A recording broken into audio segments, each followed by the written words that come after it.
Matisse est louveteau et cisonnier des Brins. Il a fait plus de 8 heures de car pour retrouver 30 000 autres scouts unitaires de France, de tous âges et de toute la France, sur le domaine de Chambord en ce week-end de Pentecôte. Pour ses 50 ans, le mouvement a organisé un gigantesque camp scout avec nuit sous tente, grands jeux et veillées. C'est une grande joie parce qu'on rencontre des gens qu'on ne connaît pas, on a des expériences, du coup des nouvelles expériences. Après, on fait de nouveaux amis. Oui, je trouve que c'est super en vrai. À peine les tentes montées, la météo perturbe le programme. Louis Matisse et les 10 000 autres louveteaux et Jeannette regagnent le château de Chambord pour éviter un violent orage sur ordre de la préfecture. Les éclairs reviennent à une vitesse hallucinante. Le soleil, il n'y a pas longtemps, il les avait fait fuir, mais là, ils reviennent. Du coup, c'est embêtant. Pluie, vent et grêle n'entament pas la joie de vivre des jeunes loups. Leur maître mot aujourd'hui, le scout sourit et chante dans les difficultés.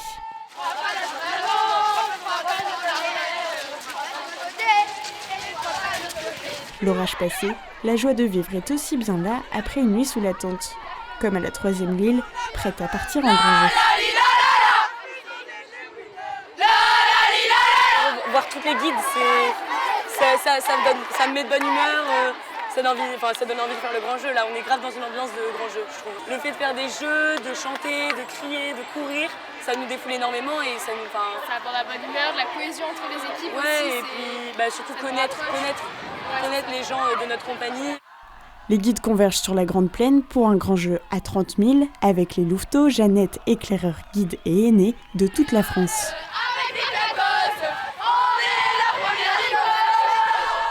Pas moins de 500 bénévoles animent le jeu, comme Domitil. Aujourd'hui, elle est guide vers la Cité du Feu, thème du week-end. Il y a ceux qui ont passé 2 ans à organiser, et puis après, on est des petites mains en plus. Il y a une super ambiance, tout le monde s'amuse beaucoup, et donc à partir de ce moment-là, c'est réussi. Un moment très fort, parce que c'est un des rares moments où on va être toutes les branches ensemble. Et donc c'était important de pouvoir jouer tous ensemble et passer un moment fraternel. Les guides de la 3e Lille ont bien trouvé le feu. C'est le feu, je crois, ils ont occupé leur vie là.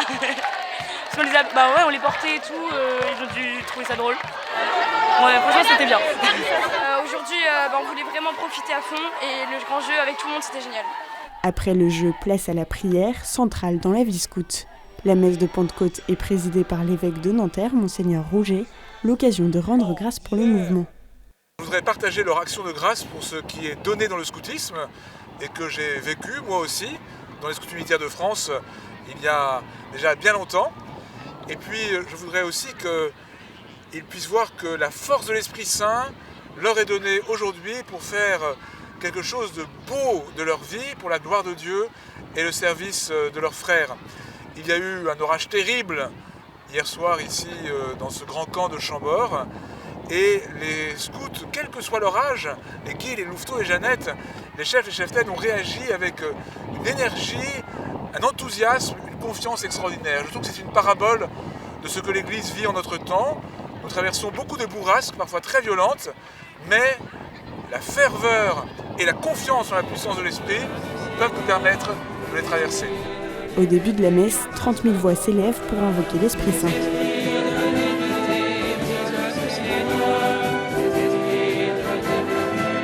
Le feu du Saint-Esprit, une image qui parle aux scouts. Il y a un lien très très très intime entre les scouts et le feu d'abord. La vie au grand air, faire à manger sur le feu, regarder le feu pour prier le soir après la veillée. Donc quand on nous dit que l'Esprit Saint c'est le feu qui brûle, le feu qui réchauffe, le feu qui réconforte, eh bien ça nous parle nous les scouts. Je voudrais qu'ils repartent avec ce feu joyeux, qui dure, pas un feu de paille, mais quelque chose de très profond. Et je voudrais aussi qu'ils se rendent compte que leur vie, elle est appelée à être comme le château de Chambord, un chef-d'œuvre. Voilà. Pas seulement une petite chose, mais le chef-d'œuvre parce que c'est Dieu qui le veut. L'homélie invite à se souvenir de sa promesse en accueillant l'Esprit Saint. Mes amis, posez-vous ces deux questions aujourd'hui. Comment faire de mon mieux tout au long de ma vie? Comment servir Dieu, l'Église et la patrie? En cette Eucharistie, ce soir, demain, en rentrant chez vous, laissez l'Esprit Saint au fond de vos cœurs vous aider à répondre à ces questions.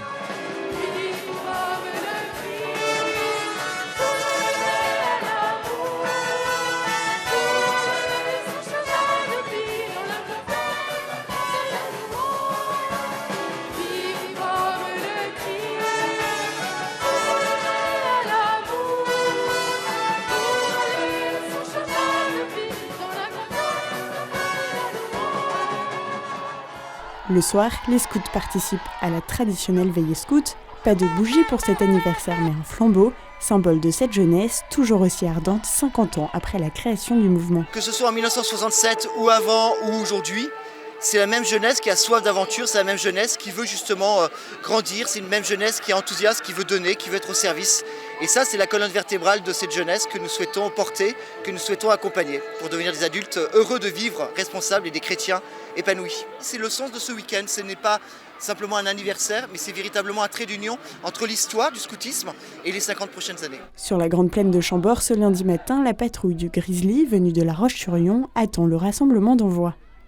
Là, on est à la fin du rassemblement. Toutes les troupes, tous les mouvements s'apprêtent à partir.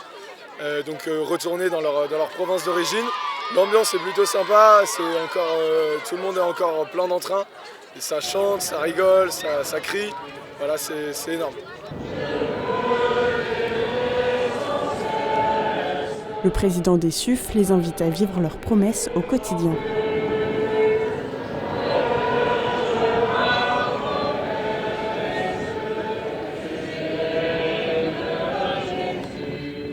Je vous invite à vous rappeler chaque matin que par votre promesse scout et la loi scout, vous vous êtes engagés à donner et à servir, à commencer par le plus fragile, le plus petit. Un appel qui ravive la volonté du chef de patrouille. Notre promesse, on la vit tous les jours aux scouts, on la vit à la maison, mais on la vit aussi avec nos scouts.